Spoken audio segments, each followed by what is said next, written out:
पसंद की शादी की बेहानिक सजा। मेरे कपड़े लाए ने, पुट्ठा टंगा इत्थे रखा पैर, लोटे दे विच लियांदा पेशाब, उन्हें मेरे मुंह च लित्तर उले फसाता।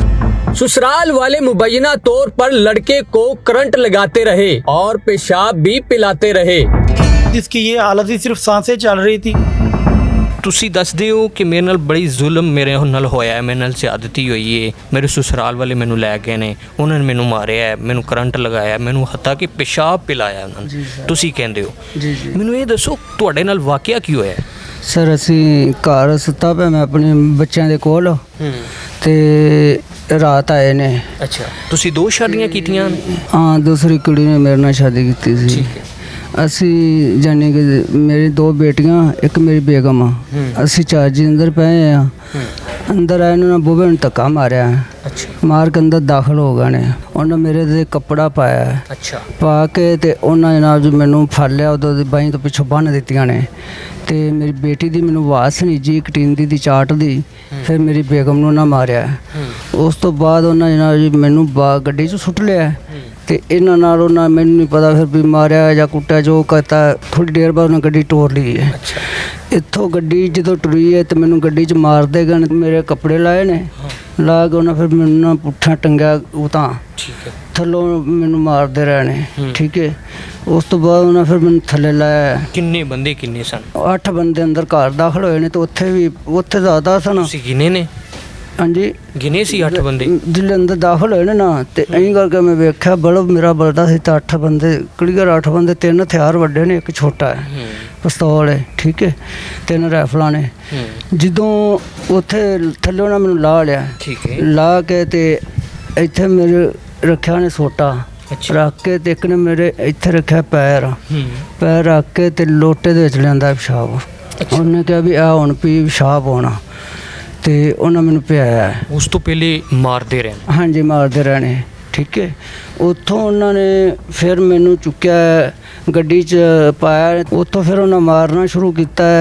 ਮੈਨੂੰ ਲੈ ਨੇ ਬੁੱਕਣ ਕੀ। ਅੱਛਾ। ਉੱਥੇ ਲਿਆ ਕੇ ਨਾਲ ਦੱਸਦੇ ਰਹੇ ਨੇ ਕਿ ਤੈਨੂੰ ਹੁਣ ਅਸੀਂ ਇੱਥੇ ਲੈ ਕੇ ਜਾ ਰਹੇ ਹਾਂ?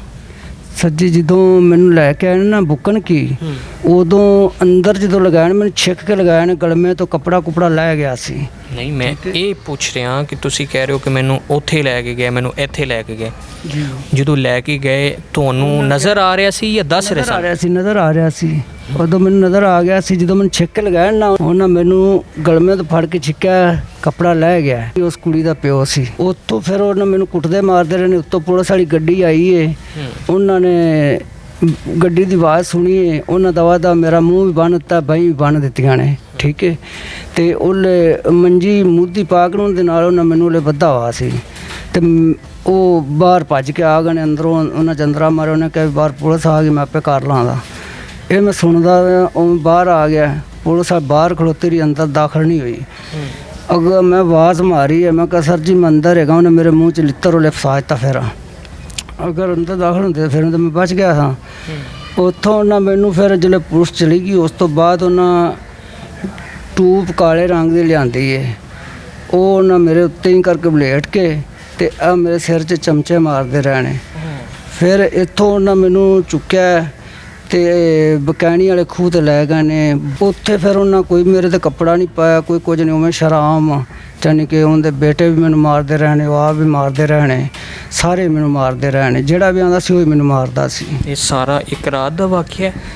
ਇਹ ਰਾਤ ਦਾ ਤਾਂ ਦਿਨ ਦਾ ਵਾਕਿਆ ਹੈ। ਰਾਤ 11 ਵਜੇ ਉਹਨਾਂ ਛੱਡਿਆ, 11 ਵਜੇ ਡੇਰੇ ਦੇ ਵਿੱਚ। ਠੀਕ ਹੈ। ਮੈਨੂੰ ਉਹਦੇ ਖੂਹ ਤੋਂ ਮੈਨੂੰ ਆਸਫ ਵਕੀਲ ਗੱਡੀ 'ਚ ਬਹਾ ਕੇ ਲਿਆ। ਇਹਦੇ ਪਿੱਛੇ ਰੀਜ਼ਨ ਕੀ ਹੈ? ਅਸਲ ਵਾਕਿਆ ਕੀ ਹੈ? ਰੀਜ਼ਨ ਜਿਸ ਸਾਲ ਪਹਿਲੇ ਜਿਹੜੀ ਉਹਨਾਂ ਦੀ ਕੁੜੀ ਸੀ ਨਾ, ਉਹਨਾਂ ਦੇ ਰਿਸ਼ਤੇਦਾਰ ਭੈਣਾਂ ਭਰਾ ਕਹਿੰਦੇ ਸੀ ਵੀ ਤੂੰ ਇਹਦੇ ਨਾਲ ਭੈੜਾ ਹੈ। ਮੈਂ ਉਹਨਾਂ ਨੂੰ ਸਫਾਈ ਦਿੱਤੀ ਸੀ, ਨਿਆਂ ਦਿੱਤਾ ਸੀ। ਸਾਡੀ ਇੱਕ ਡੇਰੇ 'ਚ ਭਰੇ ਹੋਈ ਸੀ। ਮੈਂ ਕਿਹਾ ਯਾਰ ਮੈਨੂੰ ਕੋਈ ਗੱਲ ਸਾਬਤ ਕਰੋ, ਤੇ ਫਿਰ ਤੁਸੀਂ ਮੈਨੂੰ ਰੱਸਾ ਵੀ ਪਾਉਂਦੇ ਚੰਗੇ ਲੱਗਦੇ ਜੇ, ਤਾਂ ਬਿਲਾ ਵਜ੍ਹਾ ਮੈਨੂੰ ਤੁਸੀਂ ਨਾ, ਯਾਰ ਮਾੜਾ ਬੰਦਾ। ਉਦੋਂ ਵੀ ਬੰਦਿਆਂ ਮੈਨੂੰ ਕਈਆਂ ਧਮਕੀਆਂ ਲਾਈ ਸੀ, ਲੇਕਿਨ ਉਹ ਕੁੜੀ ਨੇ, ਮੇਰੀ ਬੇਗਮ ਬੈਠੀ, ਇਹਨੂੰ ਵੀ ਪਤਾ, ਸਾਡੇ ਘਰ ਆ ਕੇ ਉਹਦੀ ਮਾਂ ਨੇ ਵੀ ਕਿਹਾ ਤੇ ਕੁੜੀ ਨੇ ਵੀ, ਅਗਰ ਤੂੰ ਮੇਰੇ ਨਾਲ ਨਿਕਾਹ ਨਾ ਕੀਤਾ ਤਾਂ ਮੈਂ ਕਿਸੇ ਹੋਰ ਨਾਲ ਨੱਸ ਗਈ ਤਾਂ ਮੈਂ ਤੇਰੇ ਤੇ ਕੱਲ੍ਹ ਨੂੰ ਭੁਗਤਾਂ ਦੀ। ਮੈਂ ਕਿਹਾ ਵੀ ਮੈਂ ਇਹ ਨਹੀਂ ਕਰ ਸਕਦਾ। ਮੈਂ ਲਾਹੌਰ ਸਾਂ, ਉਹ ਨੱਸ ਕੇ ਗਈ ਏ। ਉਹਨੇ ਮੇਰੇ ਸਿਰ ਤੇ 2 ਵਾਰੀ ਕੁਰਾਨ ਪਾਕ ਰੱਖਿਆ। ਮੈਂ ਬੜਾ ਮਜਬੂਰ, ਉਹਨੇ ਮੈਨੂੰ ਕਰਤਾ। ਮੈਂ ਕਿਹਾ ਵੀ ਚਲੋ ਉਹ ਬਾਈ ਵਾਪਸ ਹੋ ਗਈਆਂ, ਸਾਡਾ ਮਾਮਲਾ ਖਤਮ ਹੋ ਗਿਆ ਸੀ। आपकी अब वो बेगम नहीं है, आपने तलाक दे दी है? हाँ, उन्होंने हाई कोर्ट अदालत से तलाक ले ली। ले ली है? हाँ, ले ली। कब ली है? वो उसी दिन ही ले ली थी, रात को।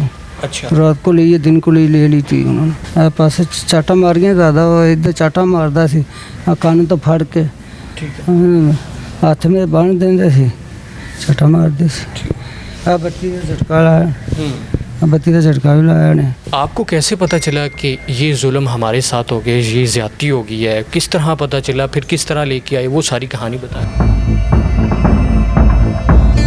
जी हमने जब 15 पे कॉल की थी ना, हमें पता था पहले ही कि उन्होंने इसको धमकियाँ लगाई हुई थी। 3-4 दिन पहले से ही ये हमें पता था कि उन्होंने इसको उठाना है, ठीक है। तो हम इसे कहते थे हम गरीब लोग हैं, तुम आगे पीछे हो जाओ, ऐसा नहीं है कि तुम्हें उठा के ले जाएं तो तुम्हें मार के फेंक दें, हमें पता भी ना चले। जब हमने 15 पे कॉल की, हम उसके साथ मेरा भाई गया और मेरा एक बनवाई था, वो दोनों गए। उन्होंने उसके दरवाजे के सामने पुलिस को लेके गया, दरवाज़ा खड़काया, अंदर से बाहर आया। हमने पर्चा दिया है इसका सुंदर थाने में, ठीक है। वहाँ से CCTV उठा के ले गई है। तो पुलिस का जो थानेदार था वो उसने कहा कि जी आपका तो आदमी उधर है, वो उठा के ले गए हैं। तो इस वजह से पुलिस वापस आ गई, ठीक है। उस वक्त ये अंदर था, ये कह रहा है कि मैं आवाज़ें दे रहा था लेकिन पुलिस को सुनाई नहीं दी। पुलिस जब वापस आ गई है, मैं सुंदर थाने में गया हूँ, उन्होंने कहा जी इधर तो इस नाम का कोई हमने रेट भी नहीं की और ना ही कोई आदमी था इधर। मैं उधर इनको फ़ोन किया घर वालों को, मैंने कहा इधर नहीं है। फिर वो चुनिया थाने में आए, उन्होंने कहा जी आपने तो नहीं उठा के लाया? उन्होंने कहा नहीं जी। उस वक़्त जब मैं लाहौर से आ रहा था, उस वक़्त टाइम हो रहा था 5 बज रहे थे। तो मुझे रास्ते में फ़ोन आ गया मेरे बहनोई का कि जो उठा के लेके गए हैं वो कह रहे हैं जी हम आपका आदमी वापस कर देते हैं, हमारे से सुलह कर लें, ठीक है। तो मैंने कहा नहीं, उन्होंने उठाया और उसको पता नहीं किस हालत में, किस नहीं, हम पहले देखेंगे फिर उनसे बात करेंगे। ये आपको कितने दिन बाद मिले हैं? हमें ये मिला तो सुबह 3 बजे वो उठा के लेके गए थे, रात को 11 बजे उन्होंने हमें वापस दिया था। ये तो किस हालत में मिले? उस वक़्त इसकी ये हालत ही सिर्फ सांसें चल रही थी और जिस्म में जान नहीं थी। अभी भी इसकी ये जो इलाज चल रहा है बिल्कुल ख़त्म है इसका। पीछे उन्होंने बैग से इतना इसको मारा है, फिर इसका सर देखें, इसके मुंह से बात नहीं की जाती और आंखों से उस वक्त आंसू की बजाय खून आता था और इसके कान से भी खून आ रहा था उस वक्त। डॉक्टर क्या कहते हैं? डॉक्टर अभी हमने यहाँ लेके आए हैं तो डॉक्टर कह रहे हैं कि जी हम इसका इलाज कर रहे हैं, इसे लाहौर ले के चले जाएँ। जी लाहौर शिफ्ट कर लें। ये जो अभी सोशल मीडिया पे जो वायरल थी पिछले दिनों, अभी जो एक वाक़या नज़र आ रहा था, सारा जो मंजर आम पे आया हुआ है, किसी पे जुल्म करके और उस तरह से उसके बदले लेना, किसी मतलब कोई उसके पीछे कोई पुरानी दुश्मनी भी हो सकती है या कुछ भी हो सकता है, जिसका बदला निकाल के वो उस पे इतना जुल्म किया जा रहा है या इस तरह की घटिया हरकत की जा रही हैं उस पे आके। मुझे ये बताएं कि इस केस को अगर हम सामने रखें जिसमें पेशाब पिलाया जाता है और फिर मारा भी बहुत ज़्यादा जाता है, जी जी, इसमें क्या सज़ा हो सकती है, किस तरह का केस बनता है? नहीं, ये जो पहले एक तो जो FIR अभी लॉन्च हुई है, FIR में आके एक तो जो पहले अगवा की जो किया गया, अगवा में मैक्सिमम तो अगर कानून की पासदारी में देखा जाए तो उस पे आके उसकी तकरीबन कम से कम से भी ज़्यादा से ज़्यादा भी कम से कम भी उसकी 7 से 10 साल तक उसकी बनती है कैद जो उसको होती है। और दूसरी जो उस पे जो जुल्म किया गया, जुल्म पे आके हर्ट की एक जो टाइप है सजा खफीफ़ा, उस पे आके उसको तकरीबन उसकी भी 7 से 10 साल तक उसकी कैद है, जो उसको अगर कानून की पासदारी की जाए, अगर कानून पे अमल किया जाए, उस पे आके उसकी इतनी बनती है सज़ा जो उसकी देनी चाहिए। और इसको पुलिस को भी चाहिए ताकि उसको आके फिर अपनी कानून की पासदारी करवाएं और वहाँ पे आके फिर ताकि अगर उन लोगों की पासदारी कानून की करवाई जाएगी तो उस पे आके फिर हमें आवाम को अमन और उस पे आके आवाम को यकीन होगा कि हमारे जनाब कानून है उसको उस पे अमल दरामद हो रहा है।